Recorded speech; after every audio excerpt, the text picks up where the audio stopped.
પાટણ નગરપાલિકાના વાહનના કાફલામાં સામેલ 4 નવા મશીનો સામેલ થતા વધામણા કરવામાં આવ્યા હતા। પાટણ નગરપાલિકામાં ગુરુવારે સાંજે આવી પહોંચેલ 2 જેટિંગ અને 2 ડિવોટરિંગ મશીન સાથે 4 વ્હીકલોના શુક્રવારે સાંજે પાલિકાના પદાધિકારીઓ દ્વારા વધામણા કરાયા હતા। પાટણ નગરપાલિકા પ્રમુખ હિરલબેન પરમાર અને વાહન શાખાના ચેરમેનના હસ્તે તથા અન્ય પદાધિકારીઓના હસ્તે આ 4 વાહનોને કુમકુમ ચાંદલા તથા ફૂલહારથી વધાવ્યા હતા। આ પ્રસંગે વાહન શાખાના ચેરમેન આશાબેન ઠાકોર, દેવચંદભાઈ પટેલ, મોહમ્મદ ફારૂકી સહિત અન્ય ઉપસ્થિત રહ્યા હતા।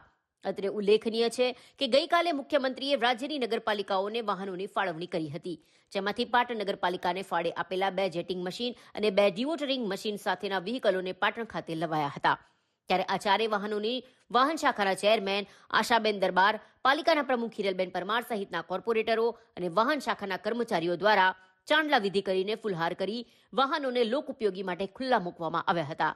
આ પ્રસંગે વાહન શાખાના ચેરમેન આશાબેન દરબારે જણાવ્યું કે ગુજરાતના મુખ્યમંત્રીના શાસનને 2 વર્ષ પૂર્ણ થતા ગુજરાતની તમામ નગરપાલિકાઓમાં વિવિધ સાધનોની ફાળવણી કરવામાં આવી હતી, જે અન્વયે પાટણ નગરપાલિકામાં પણ 4 વાહનોની ફાળવણી કરવામાં આવતા વાહન શાખાના ચેરમેને ગુજરાતના મુખ્યમંત્રી અને સરકારનો આભાર વ્યક્ત કર્યો હતો।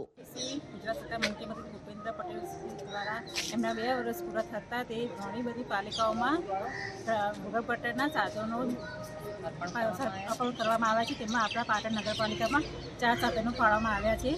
2 ડિસ્કોટ જેટિંગ મશીન, 2 ડિસ્કોટ મશીન ફાળવવામાં આવ્યા છે। તેથી હું સીએમ સાહેબશ્રીનો અને ખૂબ ખૂબ આભાર માનીએ છીએ તથા અમારે આજે પાટણ નગરપાલિકામાં પ્રમુખશ્રી તથા સ્ટાફના વાહન શાખાના તમામ હોદ્દેદારો કોર્પોરેટરો સાથે ચાંદલા વિધિનો કાર્યક્રમ